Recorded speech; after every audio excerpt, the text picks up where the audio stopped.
Welcome to Strip Cover Lit, where we squeeze the bigger picture out of literature. I'm Adrian Ford, and we're here for another poetry discussion. I know this is supposed to be the first episode of Dickinson Darkly, but I'll get there. Look, the first poem from Emily Dickinson, Awake Ye Muses 9, is way more in depth than I ever gave it credit for. There's a lot more going on there, so I'm going to be back with that video. But I wanted to do something a little bit different than what I normally do here on these poetry discussions. There's poetry on the channel every Monday. Look, if you want to help me out with what I'm doing here, hitting the like button tells YouTube to share this video with other literature lovers, because literature is the only thing that I talk about on this channel. Poetry every Mondays, but I'm also reading two novels right now, Ring and No Longer Human. So if you might be a fan of either of those series, consider coming back for those as well. But I wanted to talk about a poem that is a little bit more human experience than I think an AI can at this point really decipher. So I brought up I Wandered Lonely as a Cloud by William Wordsworth. And I asked AI what this poem is about. So let's read the poem. I wandered lonely as a cloud that floats on high o'er vales and hills, when all at once I saw a crowd, a host of golden daffodils, beside the lake beneath the trees, fluttering and dancing in the breeze, continuous as the stars that shine and twinkle on the Milky Way. They stretched in never-ending line along the margin of the bay. 10,000 saw I at a glance, tossing their heads in sprightly dance. The waves beside them danced, but they outdid the sparkling waves in glee. A poet could not but be gay in such a jocund company. I gazed and gazed, but little thought what wealth the show to me had brought. For oft, when on my couch I lie in vacant or in pensive mood, they flash upon that inward eye, which is the bliss of solitude. And then my heart with pleasure fills and dances with the daffodils.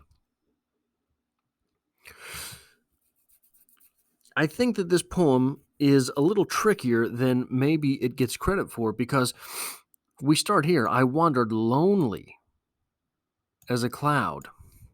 Whoops.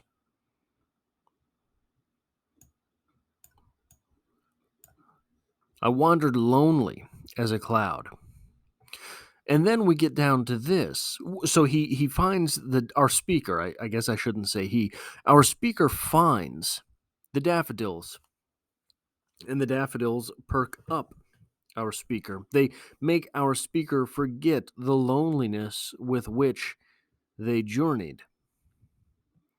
But we get down to this. For oft, when on my couch I lie, in vacant or in pensive mood, they flash upon that inward eye, which is the bliss of solitude. So, not only did our speaker begin the poem lonely, our speaker is often, for oft when on my couch I lie, our speaker is often in a vacant or a pensive mood.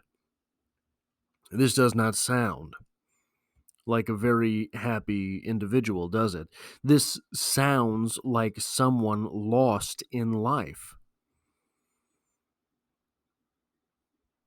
That's how this sounds to me. But what does AI say? I asked Bard, the Google AI, because irony. I said, what is I Wandered Lonely as a Cloud about? And this is the answer that I got. I Wandered Lonely as a Cloud is a poem by William Wordsworth. It was first published in 1807 in Poems in 2 volumes. The poem is about the beauty of nature and the power of memory. The poem begins with the speaker describing how he was walking alone in the countryside. He came across a field of daffodils, and he was so struck by their beauty that he stopped to admire them. He says that he saw 10,000 saw I at a glance, and that they fluttered and danced in the breeze. The speaker then goes on to describe the memory of the daffodils has stayed with him ever since. He says that they have brought him joy and happiness, and that they have helped him appreciate the beauty of the natural world. The poem ends with the speaker saying that he will never forget the daffodils. He says that they will always be a source of joy and happiness for him. I Wandered Lonely as a Cloud is a beautiful and lyrical poem that celebrates the beauty of nature. It is a reminder that even in the midst of loneliness, there is always beauty to be found. Now, if you will pardon me, I have some videotapes to return. This is a miserable excuse for telling us what this poem is about.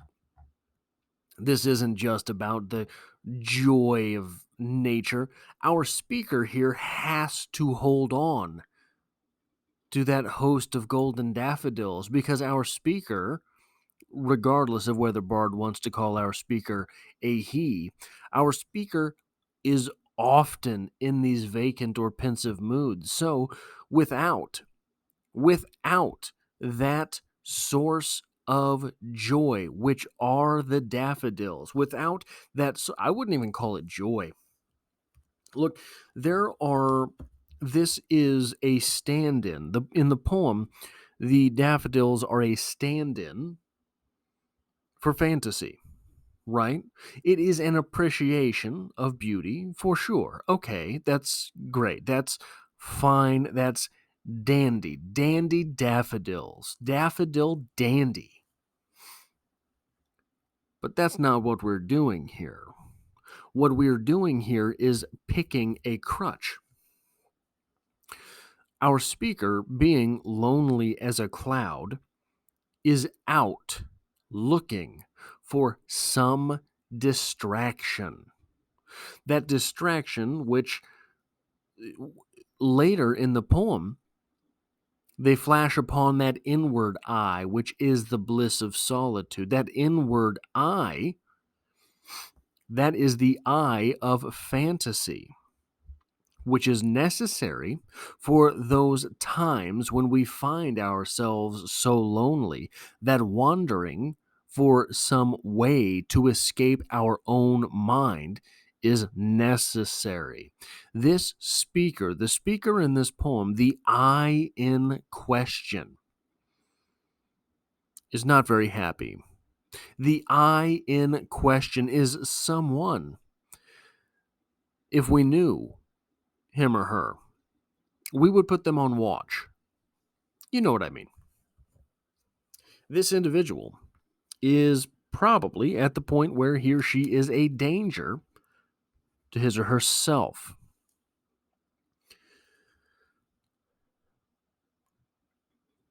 Our speaker in this poem is out journeying, looking for something to distract them, something to take home with them.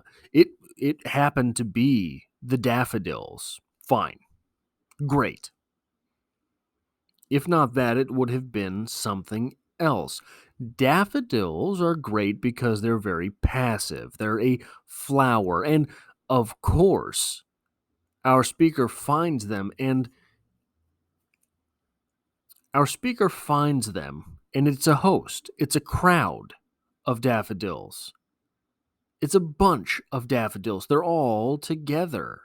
That is not coincidence. Our speaker finds these daffodils so intriguing because they all have these friends with which they might dance, with which they might just hang out, with whom they might just exist. Our speaker, being alone, finds this desirable. Had our speaker gone out and witnessed a hawk talons bared, scooping up a field mouse. It's a much different poem, isn't it?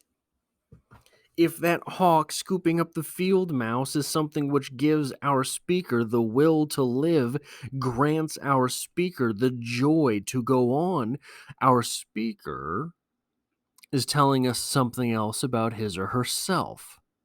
But our speaker choosing these daffodils, which are a host, choosing these daffodils, which are all together in a crowd, is telling us about his or herself that they do wish to have company, but they do not.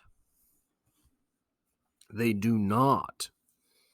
That is what this poem is about, not the beauty of nature. This poem is not about the beauty of nature and how great it is to have a functional memory. Maybe AI will get there. Maybe Bard will understand these nuances at some point. I am inclined to believe that because there are so many of us that cannot intuit these things, probably AI will not be able to either. That would make it more human than human. Bow, bow, bow, more human than human. Right? No? White zombie? Nobody? No, that's fine. That's okay. That's okay. We're here talking about William Wordsworth, not White Zombie, but if Rob Zombie, formerly of White Zombie, could find a way to work William Wordsworth into some zombie Wordsworth, that'd be worth $13.99 for an album, which probably also tells you how old I am. I have no idea what albums cost. Albums probably don't get sold anymore, do they? Anyway, I am not convinced that AI will get around to this level of intuition. I think that AI will be stuck just scraping the internet for other, when asked about poetry, will scrape the internet for other people's opinions.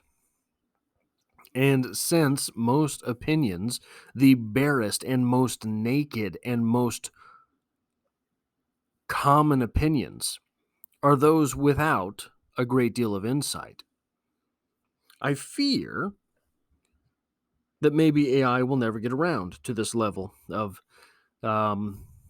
literati, right?